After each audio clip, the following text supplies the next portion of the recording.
Fala pessoal, tudo bem? Hoje eu estou aqui para falar com vocês em relação a uma dificuldade que muitas pessoas têm. Elas dizem que estão há muitos anos sem estudar e por isso têm dificuldade de tirar CPA 20. Para começar, eu queria falar com vocês o seguinte ponto. Se você hoje diz que terminou os estudos há muito tempo, significa que você provou que já conseguiu fazer. Ou seja, quando você já tem uma faculdade ou quando você já fez alguns cursos, isso mostra que você tem condições e capacidade de realizar o processo de estudo. Então não fique chateado porque faz muito tempo que você deixou de estudar. Fique feliz porque isso mostra que você é capaz de realizar esse processo de estudo e, sendo assim, se você fez uma vez, você consegue fazer de novo. Então não importa se você já terminou a faculdade há 1 ano, 5 anos, 10 anos, 15 anos, a gente sabe que antigamente era muito cobrado que a gente fizesse uma faculdade e às vezes, depois da faculdade, muitas vezes buscávamos uma pós-graduação ou não. E aí, por esse motivo, você já ingressou na carreira bancária e acabou não dando continuidade nos estudos. Não tem problema. O processo de preparação, ele vale tanto para você que já estuda e que concilia essa faculdade, ou para você que terminou há anos e agora quer retomar esses estudos. Então, olhe essa ótica de ter terminado a faculdade há muitos anos como uma prova de que você consegue. Outro ponto que eu queria trazer é essa questão da pessoa que terminou os estudos há muitos anos, colocar na cabeça que ela não tem ritmo mais para estudar. Pessoal, o ritmo, ele parte de um processo que você precisa começar. Então, quando você se propõe a fazer algo, você acaba tendo que buscar a estratégia correta para fazer isso. Então, nunca que você vai começar já em alta intensidade. Você precisa começar de forma gradativa. O que seria esse processo gradativo? Você começa hoje, aos poucos, e é muito mais importante que você tenha constância do que necessariamente um longo período de tempo estudado no mesmo dia. Porque se você começa algo muito intenso, você acaba não conseguindo manter aquele ritmo e aí você tende a cair. E quando você cai, você se sente mal. Por quê? Porque você não conseguiu continuar aquilo que você havia proposto. Então, quando a gente fala de ritmo, é preciso que você entenda que é melhor começar com meia hora, 1 hora, mas todos os dias, do que retomar esse processo de estudo durante 2 ou 3 horas, achando que vai recuperar todo aquele tempo que você perdeu, entre aspas. Primeiro, não foi perdido, porque tudo acontece na hora que tem que acontecer. E segundo, o processo de manter a constância e o ritmo é algo que você precisa criar o hábito. E o hábito ele é criado a partir do momento que você repete essa situação todos os dias. Não são só 21 dias para você manter um hábito. A neurociência diz que para manter um hábito é necessário um longo período de tempo para que aí sim isso se torne parte do seu dia a dia e você comece a repetir isso constantemente. Então, olhe para esse processo de preparação como algo que precisa ser começado e depois que começar você não para mais. Só que a gente sabe que se você faz sozinho, a probabilidade de você parar é muito grande. E a gente já abordou isso em alguns outros vídeos. Depois, se você quiser, dá uma olhada lá. Terceiro ponto, as pessoas questionam a dificuldade de aprender. Por que isso é gerado?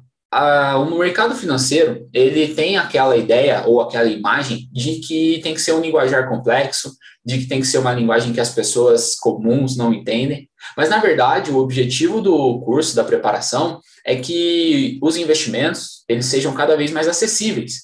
E é até uma preocupação da Ambima que a linguagem de comunicação com o cliente seja cada vez mais clara e simples. Então, o que eu tento passar para os meus alunos no dia a dia é uma linguagem clara e de fácil entendimento. Por quê? Não adianta a gente pensar que dentro desse pilar, essa preparação que a gente vai ter dentro do processo de estudos, que a gente vá fazer algo que não seja entendível para as pessoas. Então, toda vez que você pensar em certificação, pense que isso é algo que tem que ser claro e tem que ser algo entendível. Ou seja, a comunicação para você com o investidor ou para você com a prova, ela precisa ser algo que você absorva. E esse é um feedback que eu tenho dos meus alunos, que eu consigo passar a mensagem de forma clara, de forma transparente. Por quê? Não é o objetivo usar linguajar complexo, o linguajar só do mundo dos investimentos. A gente consegue tornar isso mais acessível e tornando mais acessível você entende. Entendendo, você se sente mais confiante. Então, quando você for abordar um cliente ou quando você for se preparar para a prova, tente sempre estar mais próximo possível do linguajar que ele vai entender, até porque isso é uma das premissas que a Ambima traz, que essa comunicação seja cada vez mais simplificada. Outro ponto que eu trago aqui é o seguinte, você sempre vai ter o hábito, sempre vai ter a oportunidade de aprender algo novo. Por quê? Constantemente a gente é bombardeado de informações. Então, o que eu quero dizer é o seguinte: você precisa selecionar os pontos que você vai observar durante esse processo de preparação. Hoje, quando você abre um celular, você tem a oportunidade de ver notícias, você pode ver no YouTube, Facebook, Instagram. Então, a todo momento, você recebe uma enxurrada de informações. E essa enxurrada de informações, você pode perceber ou não, ela acaba entrando dentro do seu cérebro e acaba gerando uma obesidade intelectual. Muitas informações que você não consegue processar no resultado do que você precisa. Então, nesse período de preparação para a prova, eu sugiro que você dê uma selecionada nas informações que você quer absorver e que você concentre o seu conhecimento totalmente voltado somente nas informações que vão te ajudar em relação ao processo de estudos da certificação. Porque senão você acaba absorvendo muitas informações, elas vão ser embaralhadas na sua cabeça e você não vai conseguir gerar o resultado que você precisa. Porque eu sempre digo que conhecimento não é poder, conhecimento é potencial de poder. Não adianta você ter informações e não fazer nada com aquilo. Então, se preocupe muito com selecionar quais as informações você vai deixar entrar na sua mente no momento que você estiver se preparando. Porque essas informações elas vão agregar ou te atrapalhar nesse processo de estudos. Então, fica atento com relação ao quanto de informações você absorve. E um outro ponto que eu queria trazer é o seguinte: nunca é tarde demais para você começar algo. Tarde é você deixar para depois. Tarde é você olhar para trás e falar, nossa, eu deveria ter feito. Só que se você faz isso, você hoje está tendo a consciência de que é necessário você mudar. Então não coloque na sua cabeça que é tarde, eu deveria ter feito antes. Você pode olhar para hoje e aprender com os erros e corrigir os erros. Então, se você não fez lá atrás, está tudo bem, você não vai mudar o passado. Mas o que você pode olhar é agora. Bom, você tem uma determinada idade e sem problemas em relação a isso. Você tem um determinado cargo ou almeja um determinado cargo. E para chegar ou para manter isso, você precisa de uma certificação.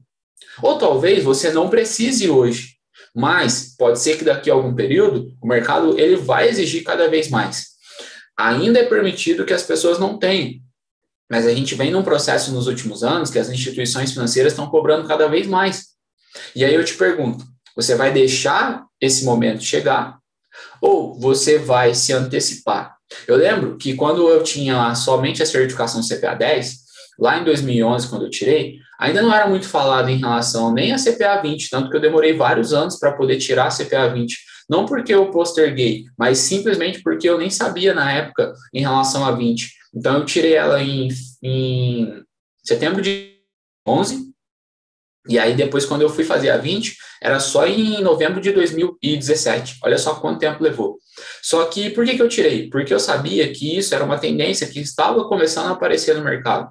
No mundo onde a gente tem muitos profissionais que são bem similares, você precisa buscar um diferencial. E como que foi o diferencial que eu tentei buscar? Através da certificação. Por quê? Porque ela traz uma carta de apresentação onde mostra que você fez algo que as pessoas não fazem. Então, a partir do momento que eu tirei a certificação CPA 20, eu já comecei a me diferenciar. Só que lá em 2017 para 2018, ainda também não era tão cobrado. Porém, hoje ela é o mínimo exigido. Só que aí o que eu fiz em outubro de 2019, eu já tirei até o CEA, porque eu pensei nessa constância do crescimento em que a gente pode mostrar o quanto a gente está buscando algo. Então, hoje, é necessário que você pense, bom, a CPA 20 ela já está sendo o mínimo exigido. Então, é melhor começar hoje do que deixar para daqui 2 anos, 3 anos, 4 anos, 5 anos. A cada vez mais período que você deixa isso para depois, acaba que você aumenta o grau de urgência de poder tirar. E quando você tem urgência, você se sente pressionado. Se sentindo pressionado, você acaba criando mais obstáculos ainda para poder tirar essa certificação. Então, toda vez que você pensar, faz tempo que eu não estudo, faz tempo, isso já não é para mim, ou será que eu dou conta, ou devia ter começado antes, tira essas ideias da sua mente e comece hoje, porque é hoje que você tem controle. Beleza? Fica com essas dicas, um grande abraço e até mais. Tchau!